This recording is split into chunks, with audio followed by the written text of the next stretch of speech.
So if the model is completely angular, I would just use cube. But if there's like curvatures, so you can, if it's mostly angular, use cube first, then target the curved area in the UV map and then edit it.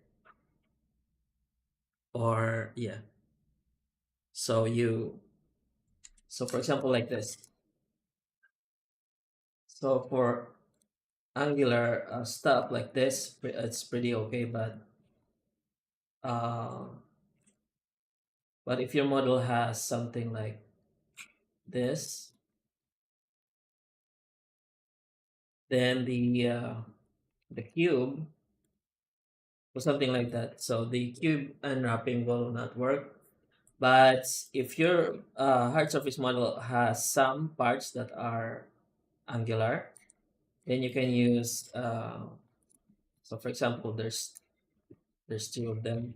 You can use cube projection first. So this is just from the, and then this one here you fix. Then you fix the ones that are the problematic UVs. So and also you can try and use if the mesh, depending on the complexity of the model, you can try smart uh, what do you call this? Smart UV project. Okay, so this is the result. Then UV, go to UV and can you hear me? I've set the streaming to quality, so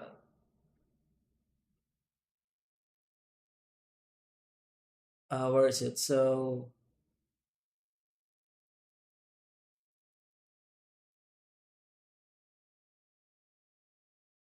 yeah, where is it? Can't seem to find it. Okay, seams from islands. There we go. And now you can just fix this. You can toggle on this icon and systematically just target. Pressing L, you can target the UV islands. So UV map project is kind of like your um, starter UV unwrap. Then you'll just have to fix it. So this works for and just fix the problematic areas. So this works for low to mid poly, but for high resolution objects, this is not really ideal. Depending on the shape. So I'm going to create something that's complicated.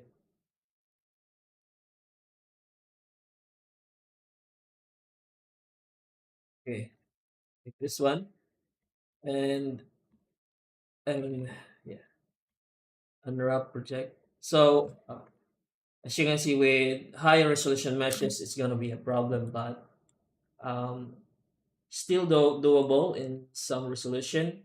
But yeah, so after you view a smart UV unwrap, then you just uh, seams from islands. Then you can start basically using the UV editor and the 3D viewport to fix the um, problematic areas. But like I said, if the model is simple, you can just use cube projection. That's okay. And then if it's mostly angular, cube projection, then target the curved areas like this. So this is still angular, but in this view, it's kind of running up like that. So cube projection for this cylinder type is no go. So in the next update, this one Using the merge in panels, the panel islands, the boundary edges become marked, UV marked. So you can just go to face selection and press L to select the separate elements. And this also carries on if you want to merge another detail. So UV it again, and then you can just, after designing your, dribbling your design, you can just unwrap. Um, there you have it. And all you need to do is, I think, use text tools. There's going to be some minor edits, but most of it are done. You can use text tools and iron. Rectify. The rectify is not okay. So for example, this one, you can just use rectify to flatten. Okay. What did it?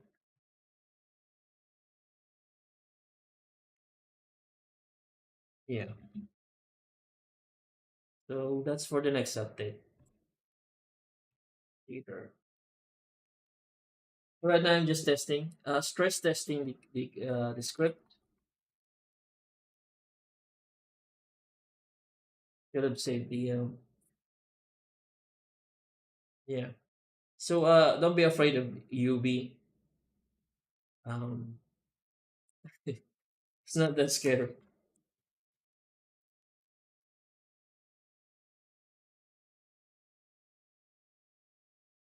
It's actually really fun if you get used to it.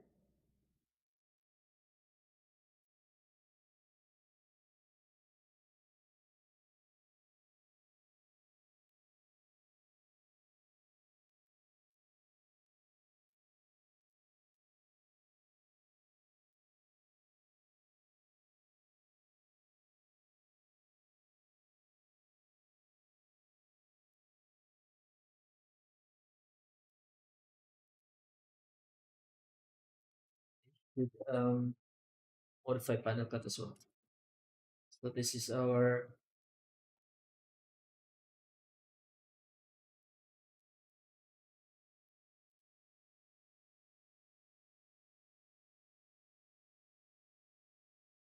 so after scripting, I just, this is typically what I do. After scripting, I stresses the model to find out if there's bugs around.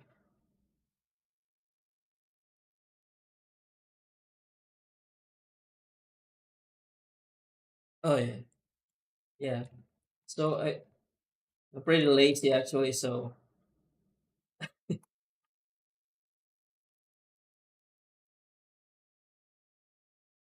I often think of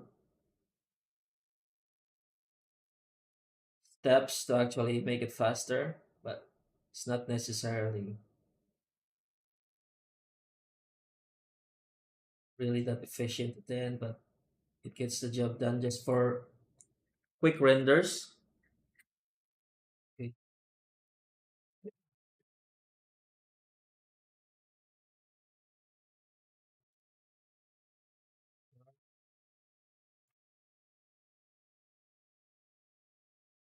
Up in the material that I was.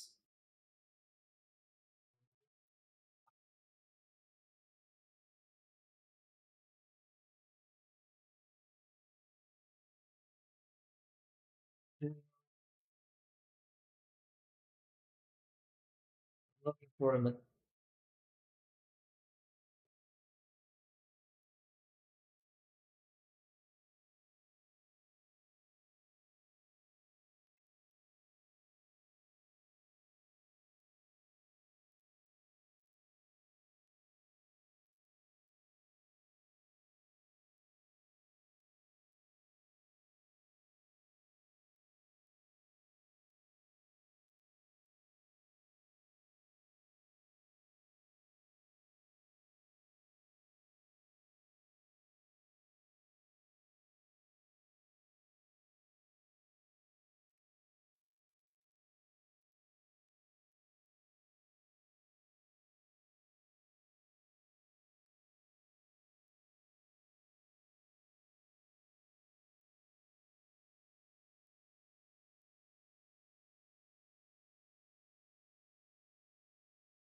Yeah, so after this, just if you want to make this lighter, just limit the solve and triangulate, fix the shading.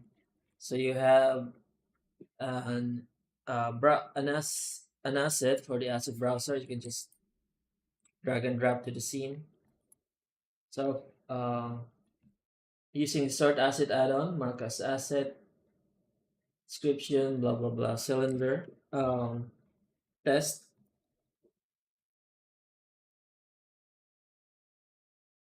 and let's go to the asset browser.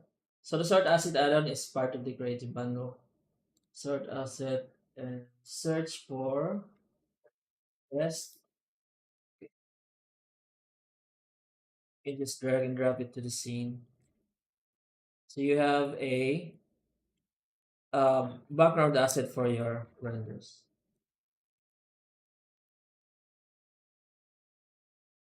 Oh, and we can unset it. Let's unset it first. Sort asset, Marcus asset, control click. So control click to remove it from the asset browser. And then you can change the origin to the foot of the, oh, apply, apply the mesh and set the origin of the model to the foot or to its farthest vertex, farthest location in the z-axis. Mesh set origin. Press set origin. Okay. And then mark as asset, test. There you go. You can scale it towards its foot. It's really good.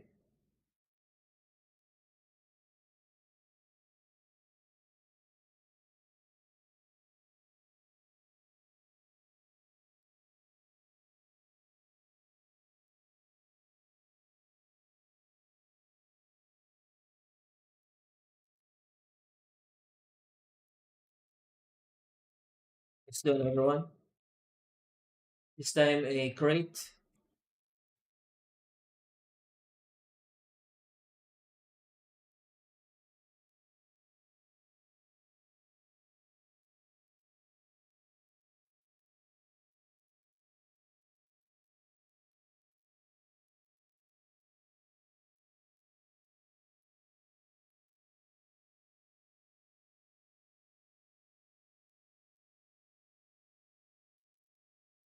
So the mesh needs to be qualified because the random operation only works with quadrant faces.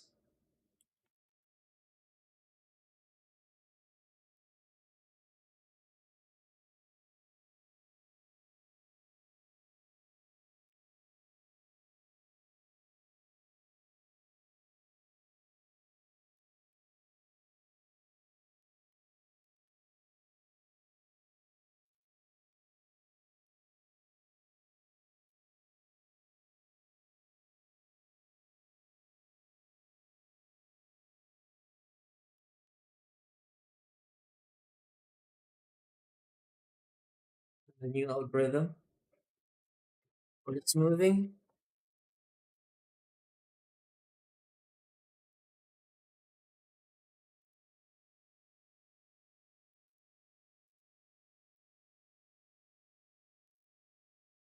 So the random panels is actually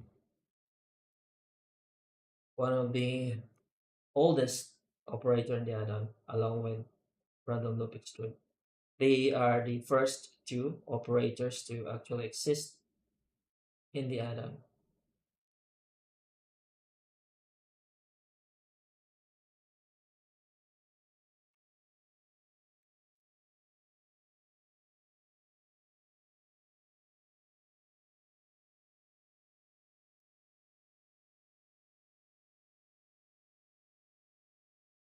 Okay.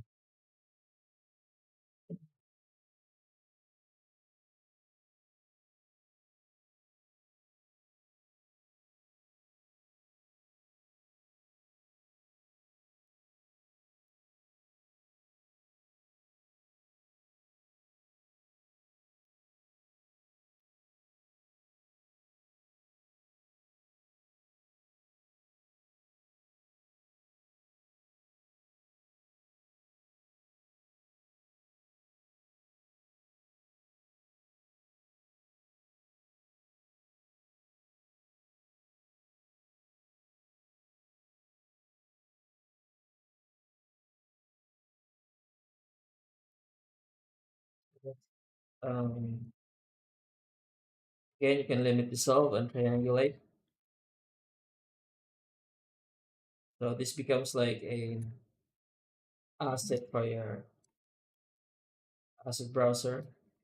And next up is to set the origin to the farthest position in the z-axis. Oops.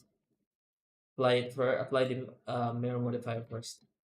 Set origin and mark as asset. Then going to tag it as test.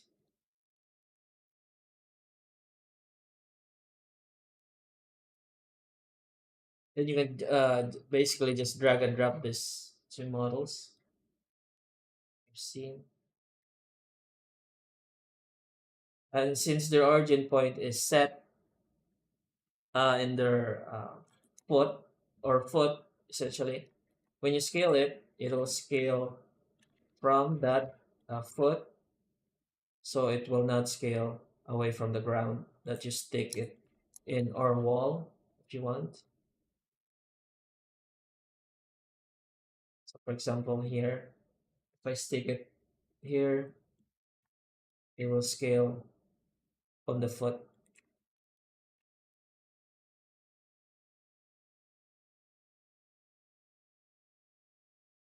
Okay, let's try this with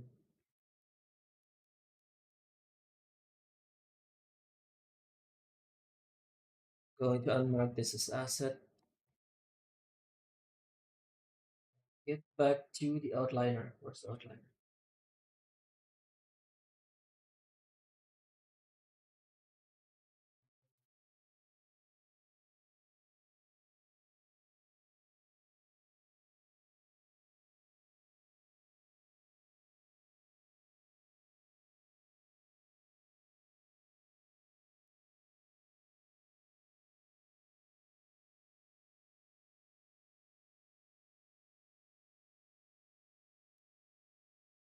Try and model some sort of spaceship like this.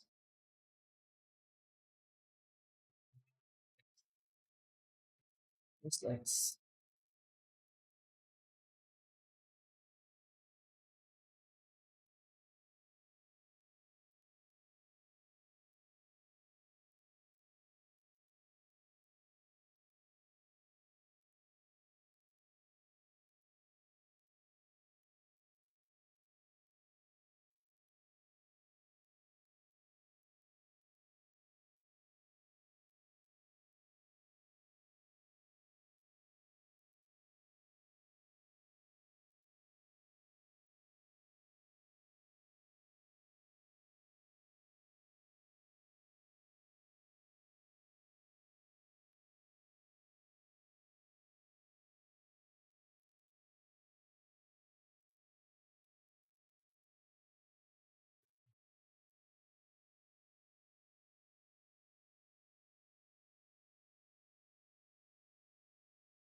it looks like a spaceship.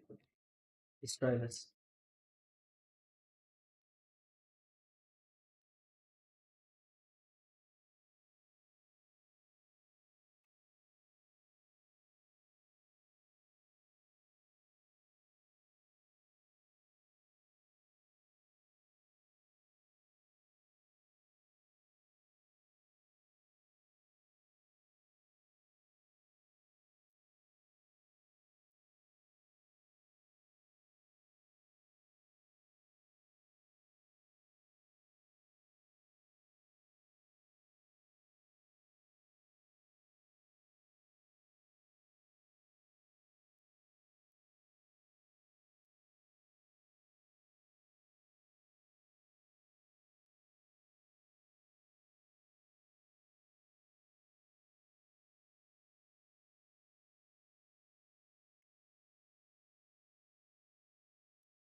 You can smooth the base mesh or smooth the resulting topology.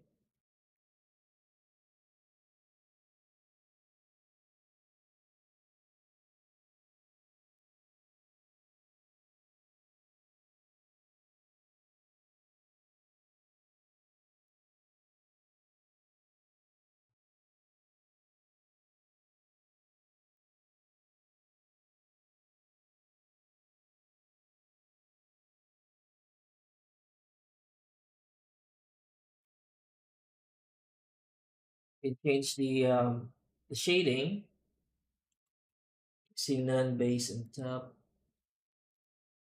So none will actually copy the shading of the source mesh to the resulting geometry or randomized geometry.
Nice.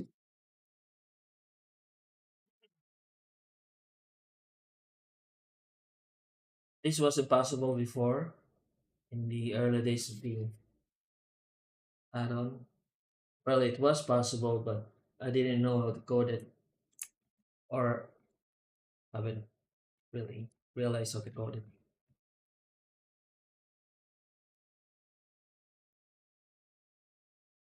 So you can do UVs now perfectly easy with the gribbles.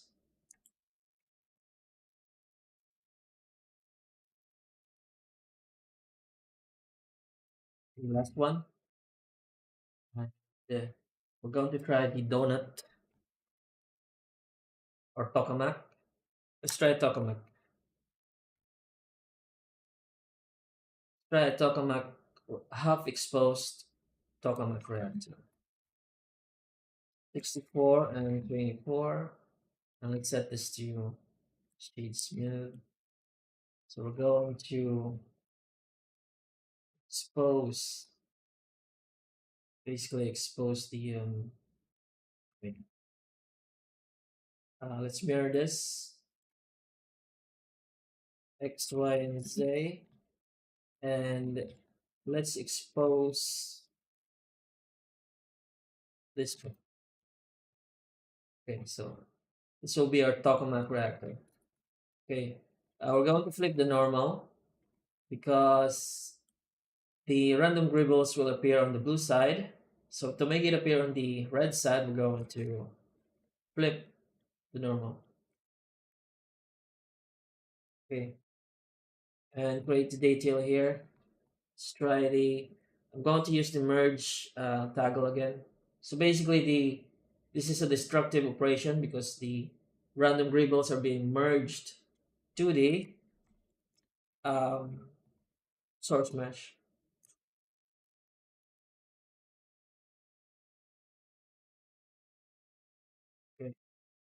Okay, that's it's not supposed to happen, but yeah, I'll fix that later. So as you can see, it's merging on the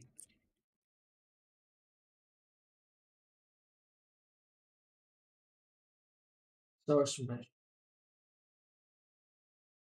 resolution.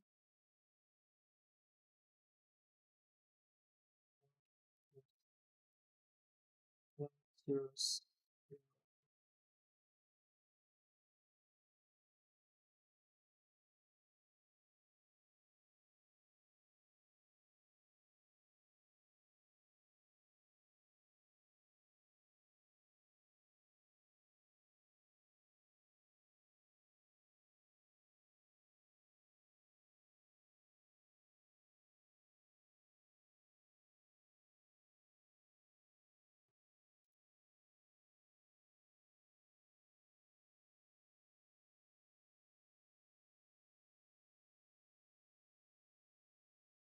and we can just add details to the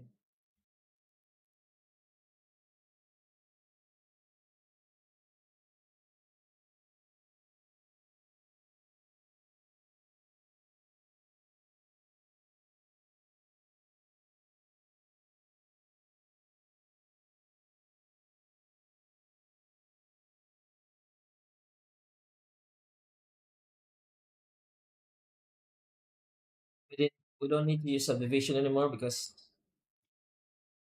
this already has a lot of faces to for the randomization to play with.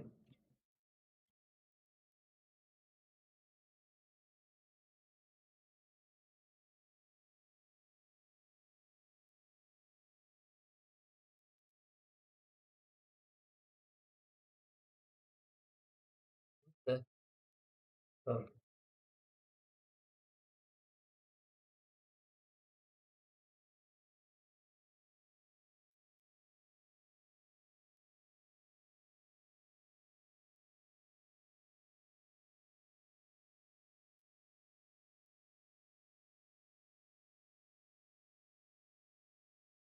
okay. Try and randomize this vertex color.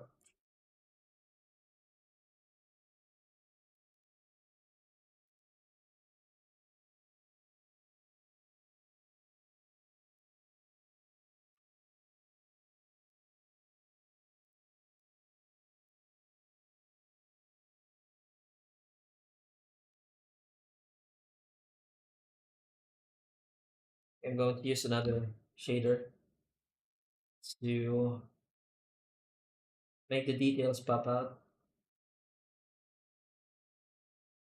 I'll make it more sci-fi shader.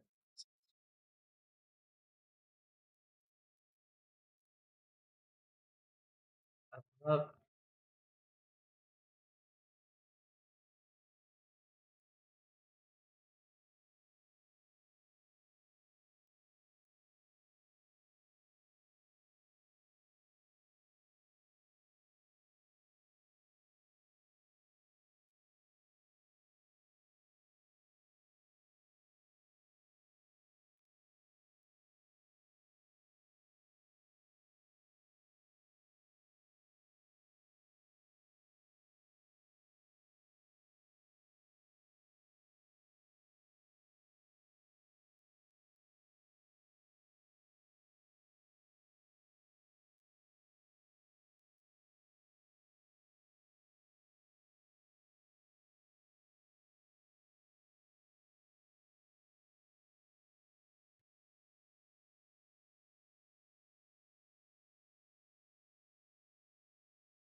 So with the right textures, this can also double as some kind of sci-fi base. And depending on the texture that you use, you can actually make this look really big, like a really huge structure.